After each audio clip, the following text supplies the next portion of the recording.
realize this is the after lunch slot. This is when you all fall asleep. So we have to combat that.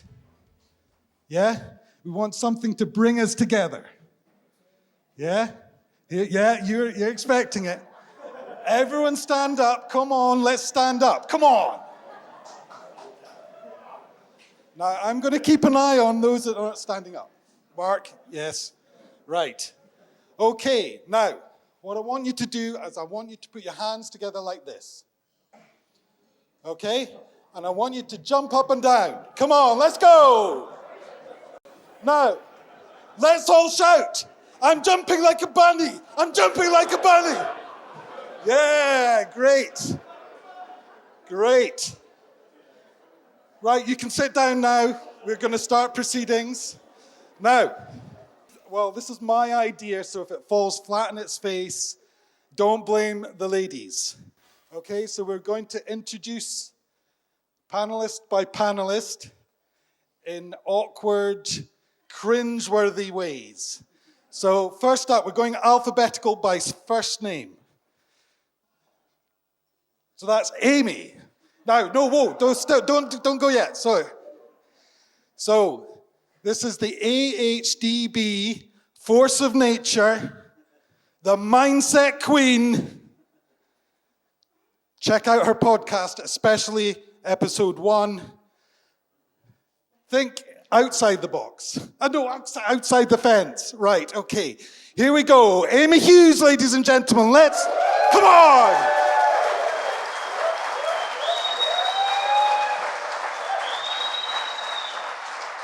Okay, next up. Vet. Nuffield scholar. Scouser. She freely admits in her spare time she fiddles with poo. Yes, it's clear. Jobby Jabber Whittle!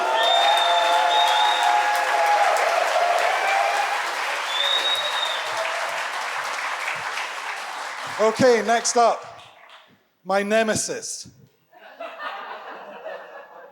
She 140 characters are her sword. Social media is her battlefield. She stands up for you guys. The regenerative biodiversity Boudica, Nikki Yoxall.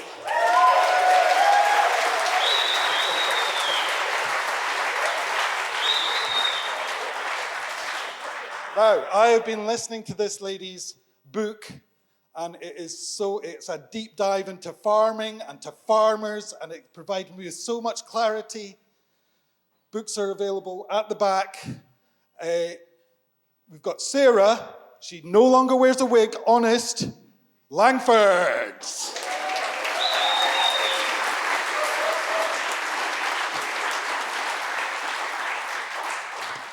Okay, so remember, it's about change. Not the change, about change. So we're splitting it up into 3. Yeah? And first of all, we're going to talk about what do we want to change to. And I've kind of briefed them. I don't think they read the email, but I've kind of briefed them that we want to think industry terms and personal terms. And vision is such an important thing, isn't it? Vision is a pull to where we go. So I would like to start off not alphabetically. With that face, I couldn't. But Claire, what do you think? Have you got a vision for what change you would like to see? I have a 2-page vision. I'm a bit of an idealist, so bear with me. And I don't know if these girls are going to like it, but anyway. So in 10 years' time, I live in Barbie land. It is a democracy run by women for the benefit of all humankind. It's a nurturing and feminine place, a Mother Earth, if you will. Nikki here is President Barbie, Sarah, Policy Barbie, and Amy, Implementation Barbie. And you would not believe the pace of change because shit just got done. We have Kens. Kens are men, globally, that have stopped telling us what to do, how to behave, and they've listened. Whoa. No, sorry, carry on. I am Asian farmer Barbie, niche. Note, I am not vet Barbie, because we don't need vets anymore. And I genuinely believe if we were doing our job properly, you wouldn't need vets. I don't need to go out in the night to calve cows because we focus on the right breeding. So I don't have to pull 2 big calves out of 2 tight holes. Your grazing management is so spot on that I don't have to dispense wormers anymore. You guys are farming. You've planted trees in your boggy bits, and the increase in biodiversity, sorry, that is not a euphemism.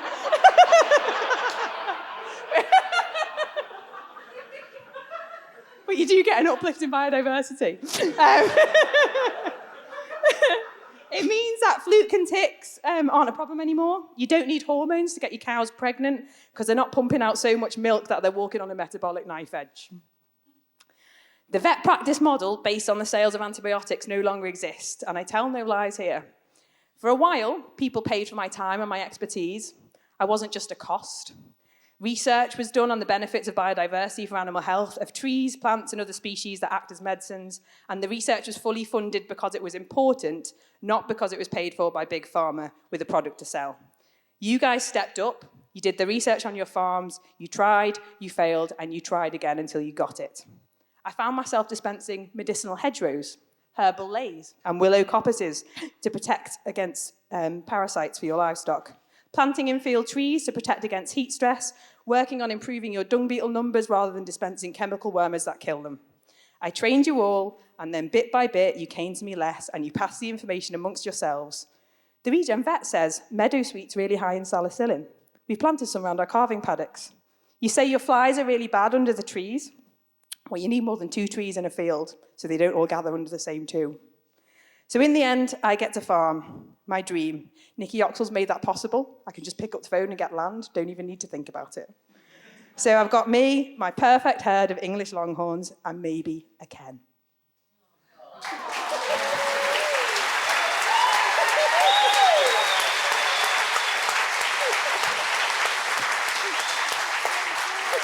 Right, Claire's ruined it for everyone else. Okay, who's going to be brave enough to... Amy? No. What do you think? Are you... Amy? Yeah, well, shit. I wish I'd written something funnier. So, yeah, this is something that I've done a massive 360 on, not just since listening about Barbie World, like a few years ago. But, I mean, once upon a time, my vision would have been, like, technology, textbook, let's do everything efficiently, let's, like, innovate on it. Total 360. And in the interest of being touchy-feely, my vision for the industry is just to be working with people that want to farm and that are happy doing it and know exactly why they want to do it. They've got a real clear vision, clear goal, know exactly why they want to farm, because change will never happen if we're always changing for somebody else. We've got to be changing for ourselves, and it makes me really, really sad. I come across it all the time. I spend a lot of time stood at bars with farmers, as some of you might know, and it's amazing what you find out when somebody's had a couple of pints and you realise actually how bloody unhappy they are doing what they're doing, and it's just heartbreaking. Farming is too hard a job to be doing it if you don't want to do it, and you know it's taking up space for people that want to come in and want to do it, and yeah, so I just want farmers to be doing it for themselves and happy doing it, basically. Cool. We'll come to how that can happen in the next section, maybe. Okay, Nikki? I really don't have anything to add to any of what you've said that would be anywhere near as articulate, eloquent, or, impassioned. Claire, that was phenomenal. And Amy, you're right, like that ability to change, I think is, I've gone through a similar process in the last kind of couple of years, just making the effort to go and talk to farmers who farm in a completely different way to me, and who farm, to all intents and purposes, in contradiction to how I think farming should happen. And it's really shifted my vision for the future, I guess, because of that. And so everything that Claire said, and the thing that I have really loved to see over the last year is being sent videos of farmers proud of their orchids, and farmers proud of their hedgerows, and farmers proud of birds that they've seen or plants that they don't know. And for me, my vision would be that that's just really normalised, and that we rekindle this knowledge that has been lost over 2 generations of the plants, the flowers, knowing that meadowsweet has those properties, but knowing what meadowsweet is and being able to identify that. And for that not to be a kind of, there's a weird kind of machismo that stops people sharing that stuff. And I would love to see that end, because actually it enables people to not feel shitty about themselves. Sorry, the first swear word of the panel, but yeah, not, like, it's third. is it not? Oh, that's fine. Clearly wasn't listening, was I? But yeah, like there is too much judgment and negativity that is caused by this weird bravado machismo that actually stops people from making progress, because they're going to be viewed as a bit soft, or not a proper farmer. And my vision would be that would end. And the way to make that end is just to live in Claire's world, essentially, I think. But would you be head of Barbie Land? Is that? Yeah, totally. Would you take it on? Yeah, of course. Take on the mantle. So I was really happy this morning when I saw Nikki's hair, because it looks so president. I am God, like vaguely Maggie Thatcher. It's all about the volume. Right, Sarah, your turn. Okay, well, I'm going to give a politician's answer. It's not answer the question, but answer what I want to answer. So Great. I sign up to everyone else's vision of the industry. And so what I'm going to give you is the vision of how the industry has connected to the rest of the world.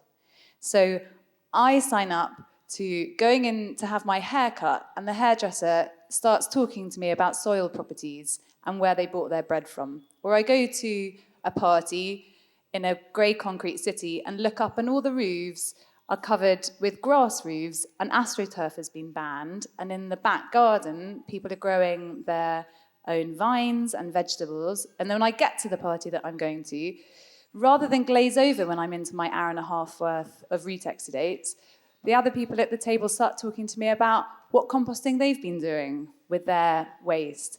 And then they start talking to me about the farmers that they have come to know, that they visit and buy food from, and the names of those farmers, and what they have learned from them, not just about where their food comes from, but how to have a life of purpose and meaning and connection.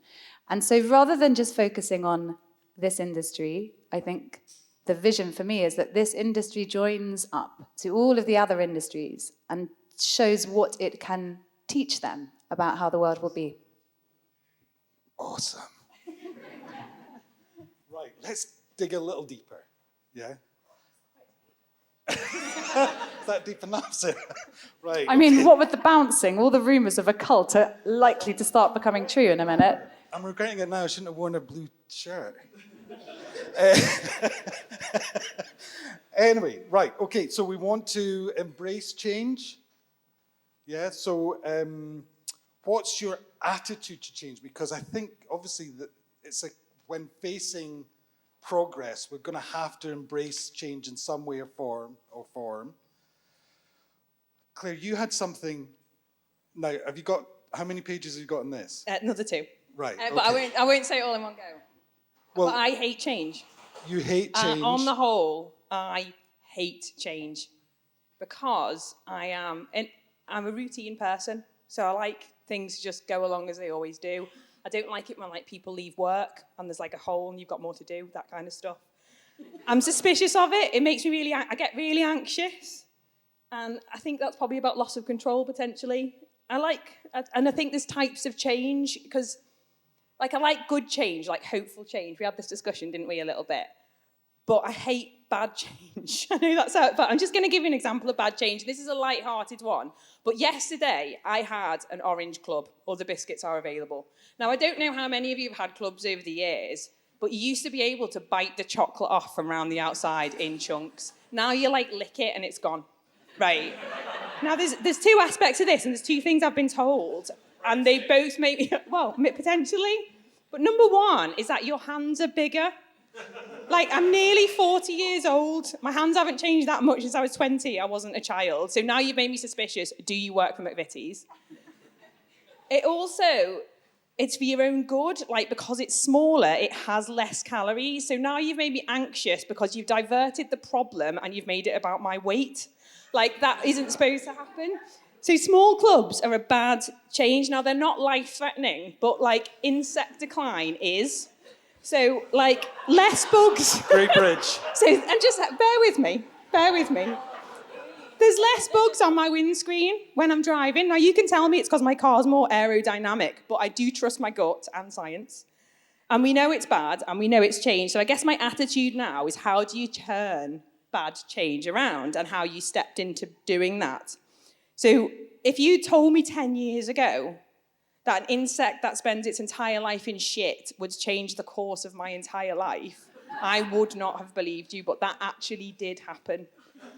So I read a book, which some of you all read, which is Wilding by Isabella Tree. And in that book, it said that we have dung beetles in the UK and that veterinary products kill them, and nobody had told me. And I was dispensing ivermectin like sweets, mate. Throw them out. Do you know, it was probably guilt, to be honest, overall, that caused that initial change. Horrendous guilt. But yeah, I would say that is my attitude to change, is how do you change something? How do you make it different? And the reality is, what annoys me the most, and I think Rob's here as well, he'll agree with me, I can only dispense or prescribe licensed drugs for treating things like worms, which are things like ivermectins. I mean, the very fact that that's even a thing makes me a bit sick. Why has no one told us that about these drugs and their unintended consequences? So the only thing you can do is try and, I don't want to sound cheesy and say be the change. That's disgusting, isn't Awesome. it? Yeah. I love cheesy. Great. But yeah, that's me. No, you've got to say it. Yeah, you've got to say it. Be the change you wish to see in the world. Let's just pause a moment. Right.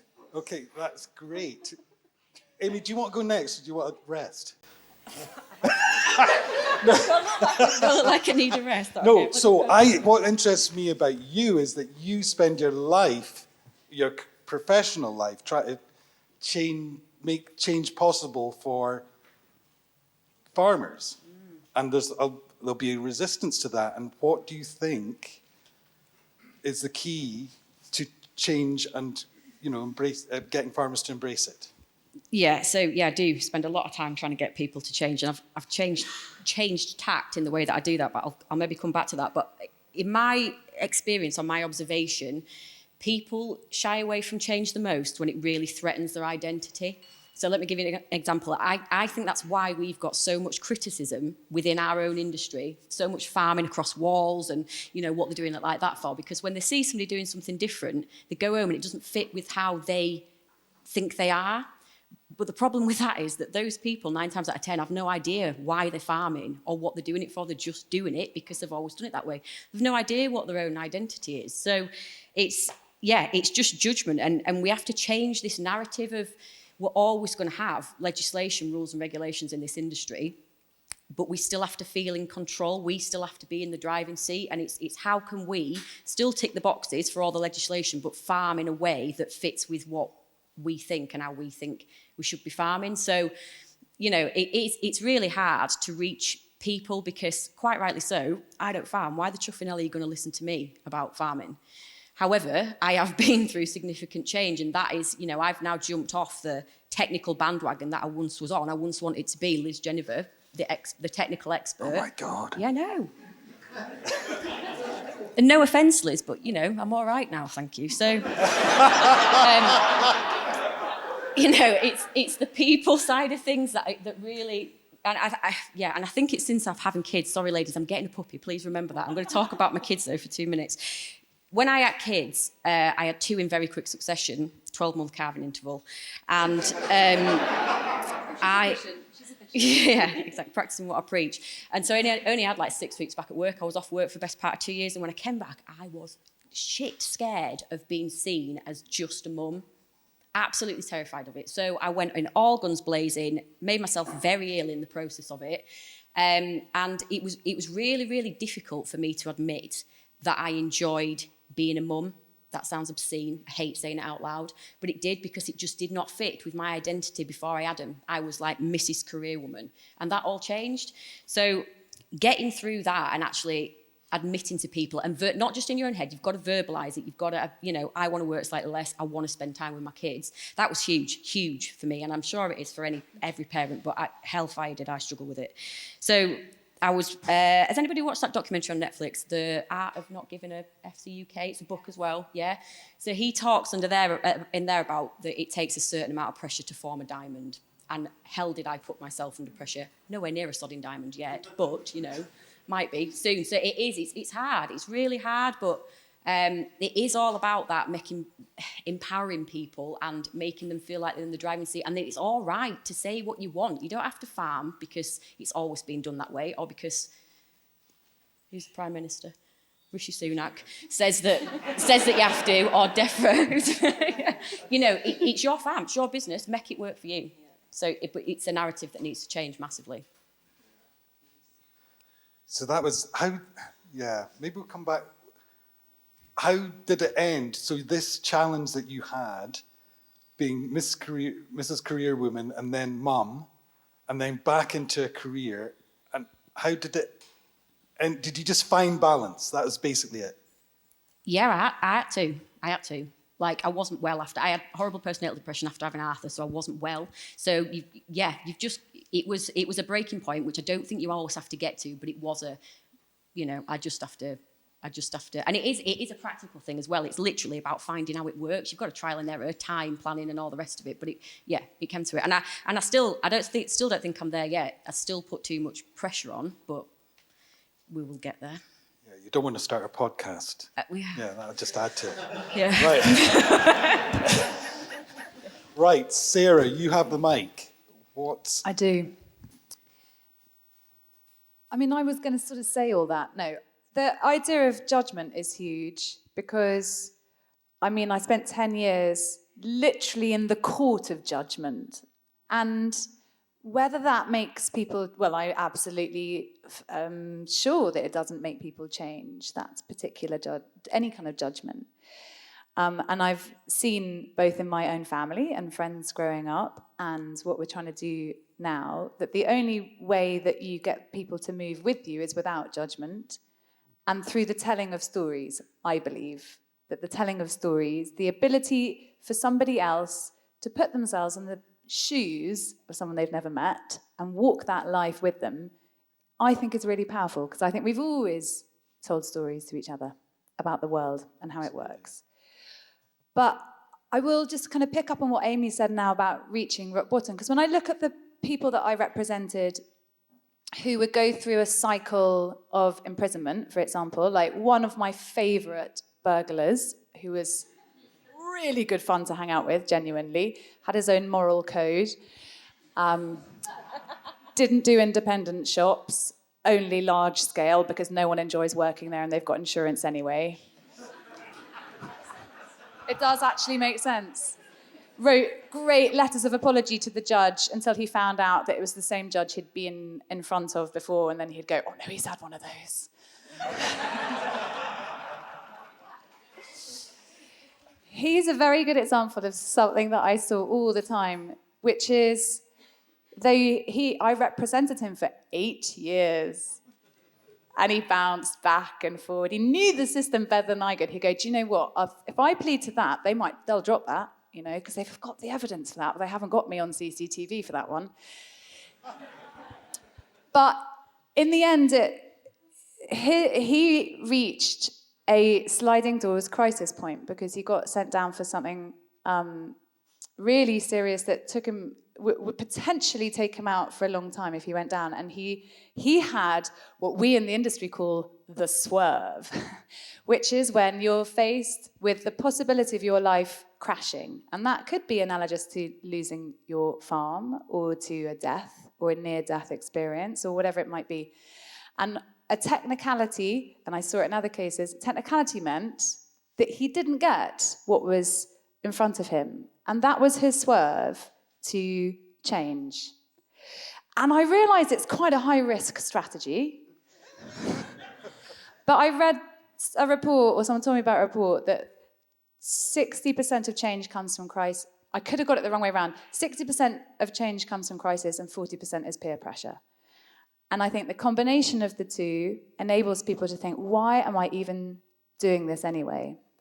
And I agree with Amy there. I think there are 3 things that basically push you off the diving board of life. One is having kids, one is getting sacked, and one is getting divorced. And when you're picking yourself, scraping yourself up off the floor from all those experiences, you think, what do I actually want? Do I want to go back on the same path? Why am I doing this?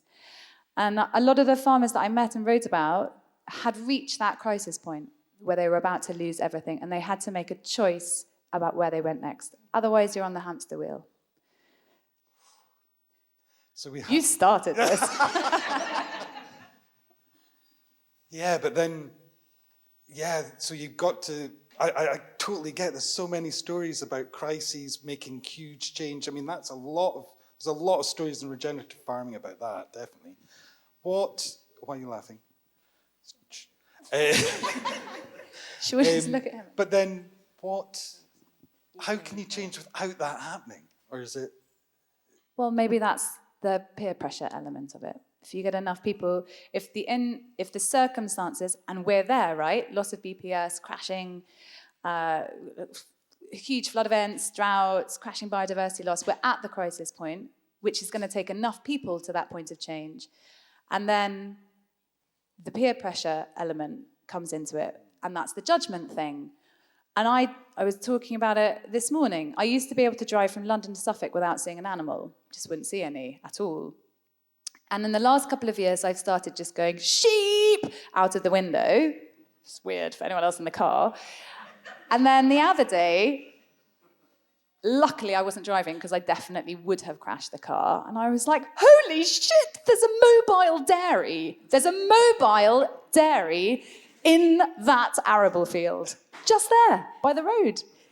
And I mean, I don't think that I have ever seen or expected to see a mobile dairy grazing on a lay as part of an arable rotation, as part of enterprise stacking, in our part of the world, which is large, completely stockless arable. It's happening, and luckily, it's happening by the roadside. Okay, Nikki. Well, I love change, but that's maybe because I haven't got children, haven't ever been sacked, and haven't got divorced. Yet. Yeah, there's still time. James has left, so maybe I should ring him and get his feedback about what he thinks. But so I really love change. I absolutely love it. I think it's because I don't have very good dopamine regulation because I have ADHD. So it's a kind of I get a kick from change and feeling kind of a bit out of control. So that's slightly concerning, probably, but I love it. And it's so for me, the idea of change and doing things differently, and it's why at 37 I've had 3 careers. I mean, it's just bonkers, isn't it? I shouldn't be this young and be in kind of my 3rd career. All 3 of which have been pretty successful. That sounds a bit big-headed, but I'm not going to apologise for it because they have been.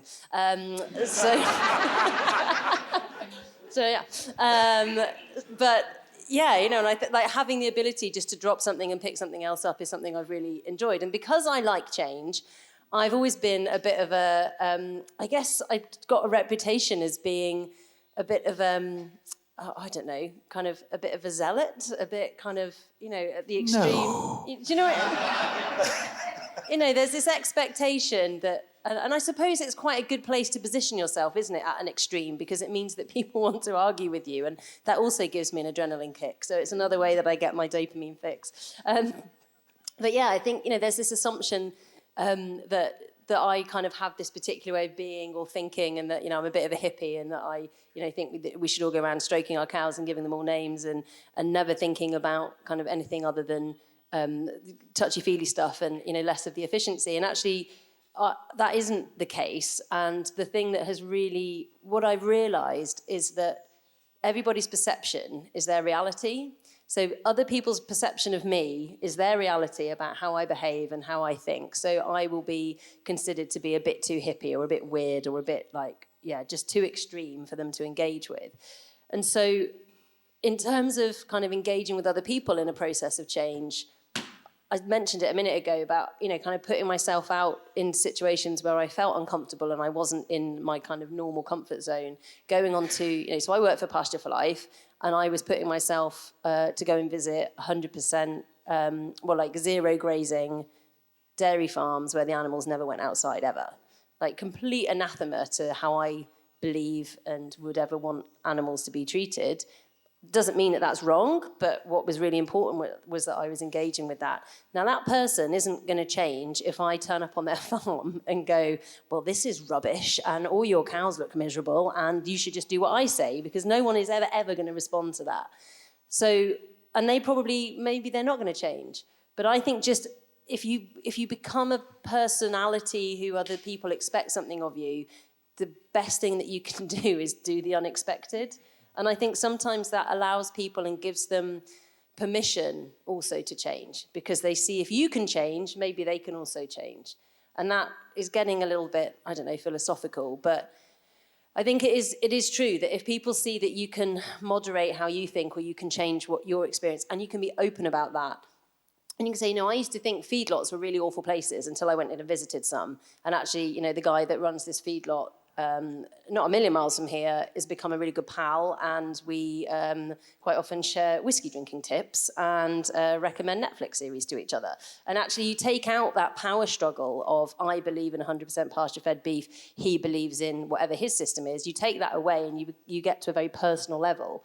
And actually the next stage in kind of that shift is being very public about that. And sort of sharing with each other and more publicly and widely to disrupt what other people's perception of you is. And I think that's the thing. If we can demonstrate that we can go through change and we can experience change and we can be okay with it, whether we're terrified of it or not, I think it gives other people, even subconsciously, like a switch to go, oh, okay, change is all right. We don't have to nail our colours to the mast and only ever follow that route. We can do something a bit differently. Sorry, I rambled there a bit. Not at all. I tell you, you are definitely a disruptor, Nikki, and it makes people uncomfortable. It's for a really good, it's for good, I feel. So anyway, I just wanted to share that Thanks. with you. But don't question Lime applications again. Right, now.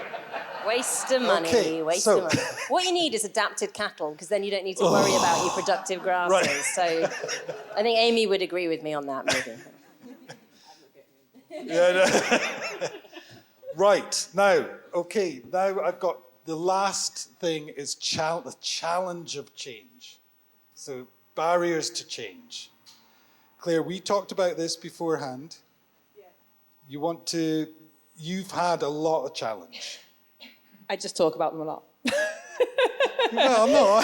Well, I wasn't going to talk. I had two things to talk about here, and one was a bit more light-hearted, but Nikki and Amy have both gone quite deep and quite personal, so I'm going to crack on with that. And it kind of follows on from what Nikki was saying. And just bear with me with the story, but it's a little bit about language around change, how we speak to people, communication, and about finding a community.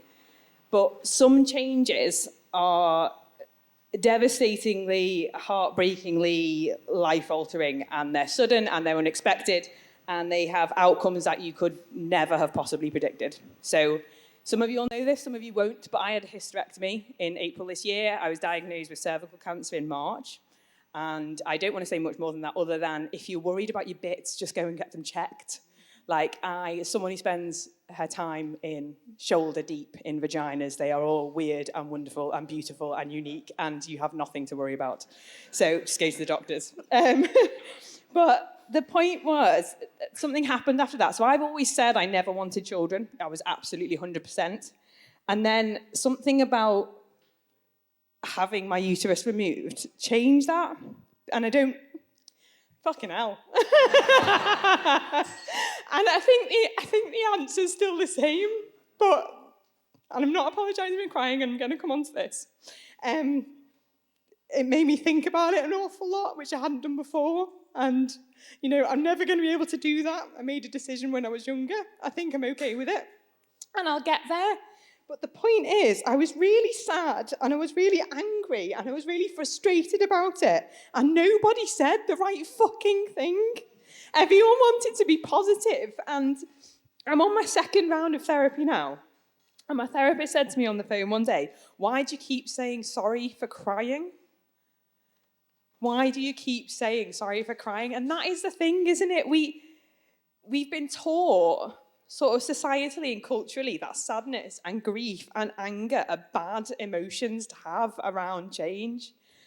And we really all need to get better at not only feeling into our emotions ourselves, but allowing people to be exactly as they are. Like, I don't want to be fixed. People don't want to be fixed. They just want someone to listen to them. And I think that's really important when we come to talking about change. And I used to think I always had to be happy. But for most people, it's not realistic. Grief and sadness and anger, they're woven into our lives in lots of ways, and they live alongside each other. And you find home in grief, you find home in sadness. You can't make it better. You can't make this better for me. It never will be. But I will find a way of living there. And I just want you guys to observe that, to validate it. So finding this community of people who really validated my feelings was the most helpful thing. People who didn't turn away from how I'm feeling. Seeing another human in pain or sadness is really, really difficult, and we can't help but want to make that better. But we don't have to fix it. And we unintentionally make people feel bad when we do try and do that, because they then want to be happy in your presence when they don't have to be. We can't change how people feel, but we can change how we respond to their behaviour, and we can allow them to just be. I guess validation's key, and that's all anyone really wants. And people feel the way they do, and there's often nothing you can do about it, but they just want to be heard. And in trying to enact systems change, and going back to what Nikki said, validation of what anyone does, what anyone thinks, whatever their behaviour is, eventually leads to far better collaboration than just being right. So what I'm saying is, when it comes to change, feel into your emotions, allow others to do the same, and find a community of people to lean on and who will allow you to just be you, and the positives will just flow.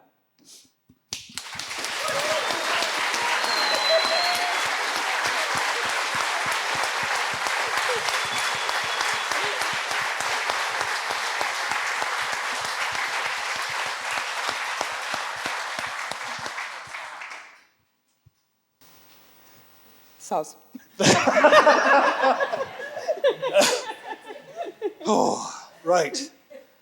But it's a little tiny question and such a big thing that you've said. But as a person that you are explaining your pain to, is it as simple as listening?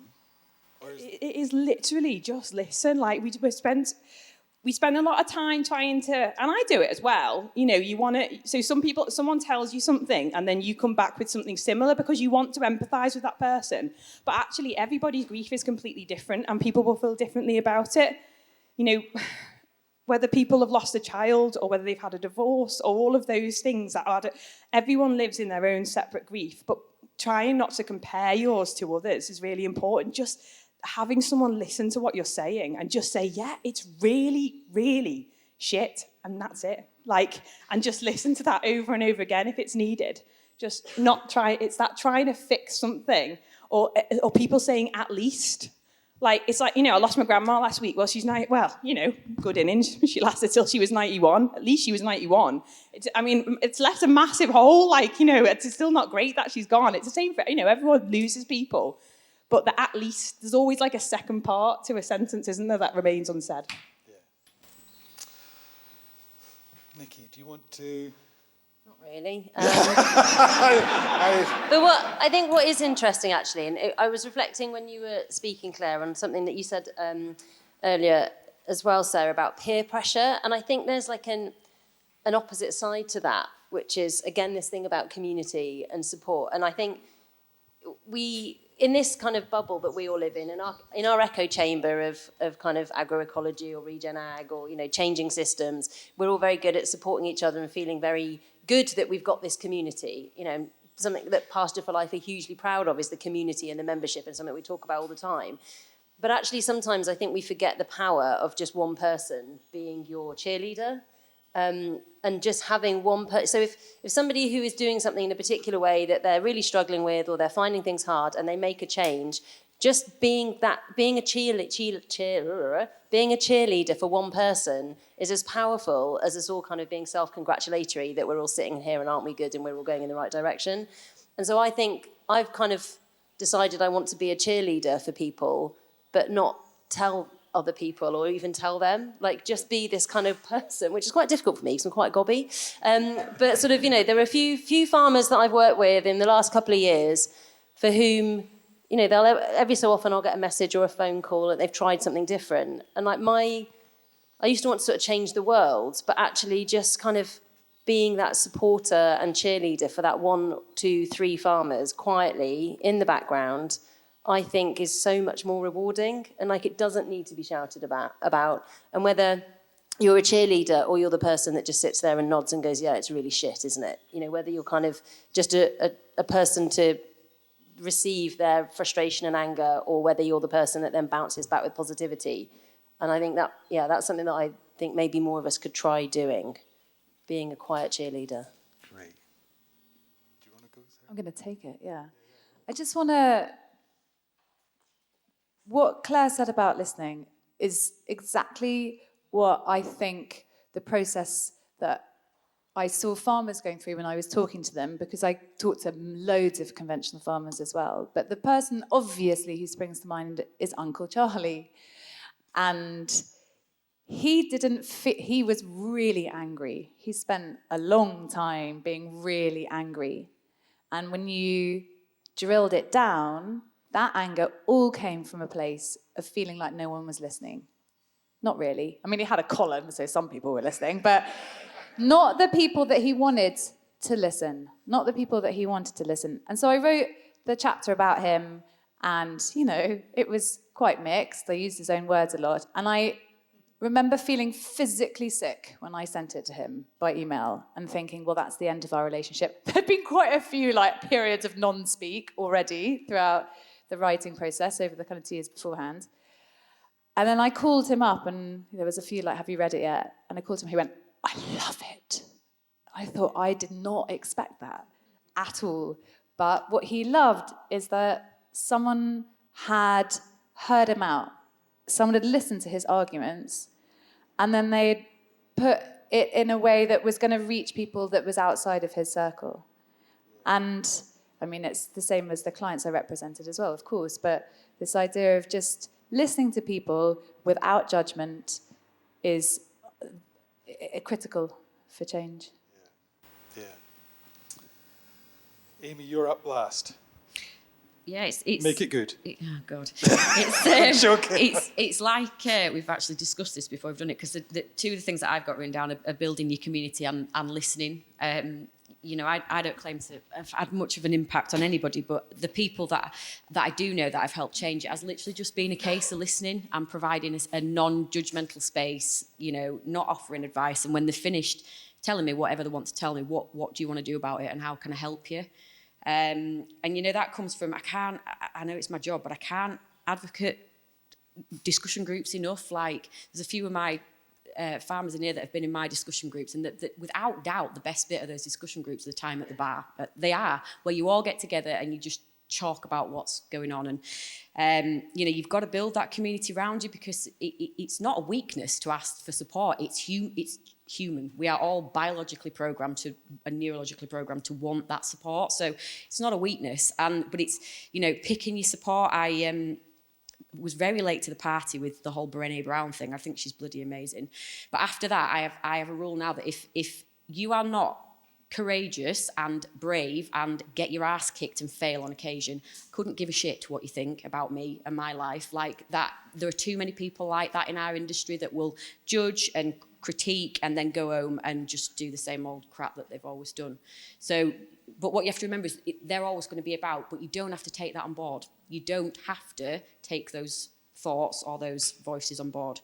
And then the one other thing that I had written down about the challenges of change was I was really lucky. I got to go to America in May, and I visited a farmer called Jerry Doan, and he said to me something that I say it to myself at least once a day now. We are taught to think in black and white, and we are. The whole world is. That's how our education systems run. It's how our universities run. And we've got to, I don't know how, change that somehow. We've got to start thinking in systems, because it's why we've ended up as an industry where we are getting the finger pointed at us. We change one thing at once.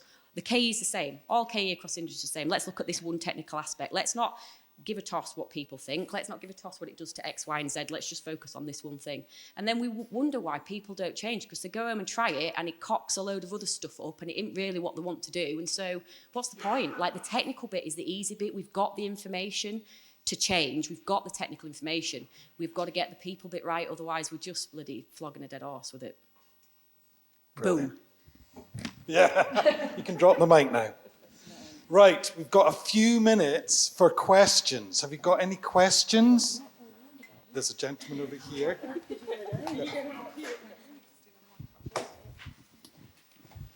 Run, run, run, run. I think quite a lot of people are here because they have already decided to make a change, or perhaps were lucky enough to, have taken over an enterprise that had already made a change. And how do we, or anyone interested in this, manage to keep their opinions and identity fluid enough that sort of regenerative or sustainable or conservation or what any of the words you want to describe with changes in farming don't just become monolithic like conventional farming has been, so that the people who are innovating today aren't followed by children or successors who aren't capable of innovation themselves? Can I jump on? Is that right? I think that's a really good point, because a lot of people 30 years ago would have thought they were innovating, and now we're all kind of rolling our eyes about whatever it is they were doing, because of, it's just so conventional and it just isn't the right thing that they should be doing. And we all get holier than thou, and then we get stuck in these paradigms.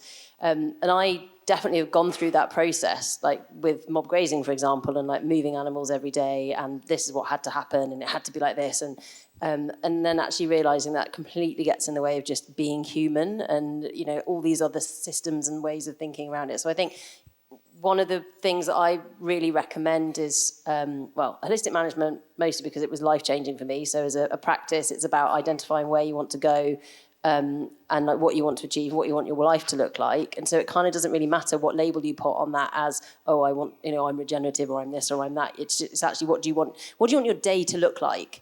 And that kind of, I think that makes a difference. If you're just very clear with, how do I want my life to be? How do I want each day to look? How do I want each week to look? That makes a massive difference.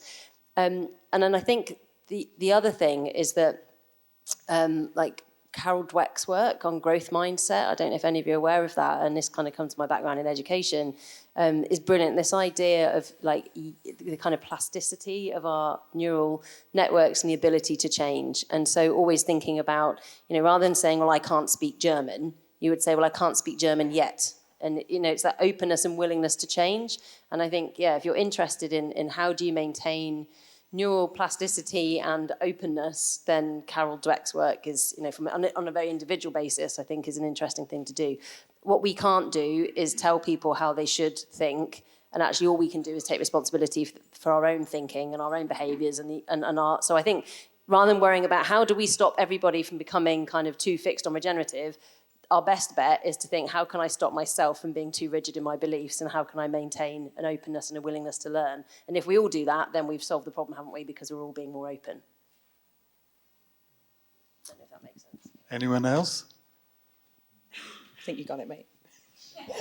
I was exactly what Nikki said about mindset, but curiosity as well. Like, if I think we teach the next generation to be curious and non-judgmental, they'll find their own way. They'll continue to just naturally look for different ways of doing it. And it might be that those different ways aren't the right way, but if you don't look, you're not going to find, are you? So it is totally mindset. Couldn't agree more.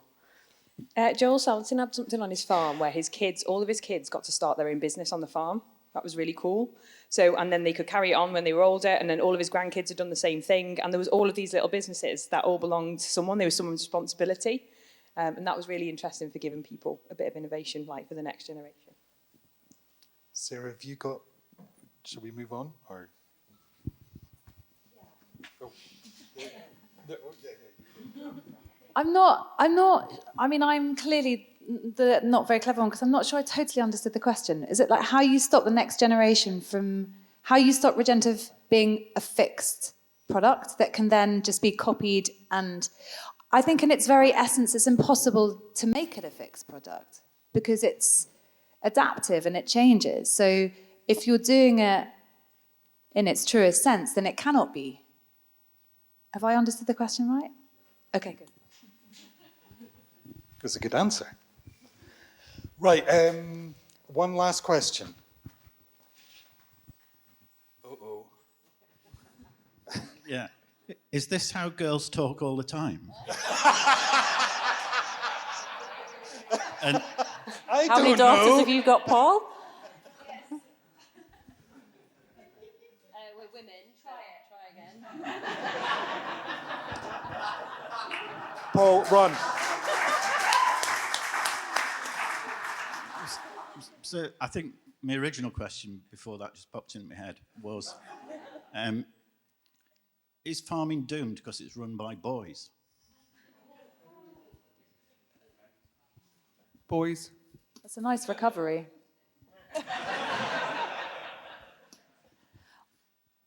I found it, especially in the space of arable, impossible not to see arable farming as, excuse my French, but I feel like we've already all gone there, a giant cock-off, where I was the only woman in the yard and something massive and shiny would drive in and everyone I was with would just migrate to it and start wanting to look like they wanted to lick it. And it was extraordinary. And I heard stories of kind of people who would spray the 3 tram lines nearest the road with an extra load of nitrogen, so those stalks, in the most obvious symbolism possible, would grow stiffer and taller than the rest. And yes, that's kind of the conclusion I came to, which was also supported a bit by the fact that in so many of the farmers I met, it was so often the wife doing her own work behind the scenes, and it is still usually that way round, certainly in farming communities, who would say, we can't, because they knew the numbers when their husbands probably didn't know the numbers, because they usually did all the paperwork and the books, and they were the ones behind the scenes kind of working to change it and understanding it. So making farming, taking the toxic masculinity out of farming, I think would be a really good way to supercharge this, yes. I'm going to jump onto that because I can't help myself. And I think that's a really key word. It's about masculinity and like masculine energy, not necessarily about men. And I talk a lot, I kind of bang on Twitter every so often, go off on one about the patriarchy, which isn't about men. It's about kind of masculine control. And I think that people get confused about, people who challenge patriarchy are men haters, and that's not the same thing. And women can be actors of the patriarchy as well. Sorry, this is getting a little bit, I'm going off on one. But I think it's that thing about energy. It's about masculine energy or controlling or domineering energy, and actually what we need more of. We've talked, I think all of us have talked about nurturing and supporting and nature, and those are the sort of energies that we want. So I don't think it matters whether you're male, female, non-binary. I think what matters is the energy that you show up to your business with or that you bring to the party. And if you're coming to the party with a doom-mongering, naysaying, command and control energy, then and competitive, and kind of driven by what other people think, then you're probably actually not going to be that successful. And if you are financially successful, there's a high risk if you come into it with that energy, you're not actually going to be that happy. And I think, again, worrying about what other people are doing and worrying about how other people are acting within the industry, within the sector, the first thing we all need to do is turn a mirror on ourselves and go, right, how am I behaving and how am I being? And am I turning up with masculine or feminine energy? And I think just being a little bit more introspective and thinking about what we're doing is probably more helpful than casting aspersions about what everyone else is doing, whether they're male or female. I don't know, and I don't mean to sound derogatory in saying this, but I think it's really hard for a man, particularly a white man, to understand what it feels like to be... I'm going to use me as an example. If I turned up on a farm as a new graduate, I would get a very different response to a 50-year-old male vet turning up on a farm to carve a cow. I would always be starting on a back foot from the beginning because there will be prejudgments made about me from a lot of people, not everybody. I wouldn't say that farming's doomed because it's run by boys, but I think it has, there is this thing about men have ruled the world and it's not always been good. And it has been about power and it has been about dominance. And that has to change, definitely. Barbie land.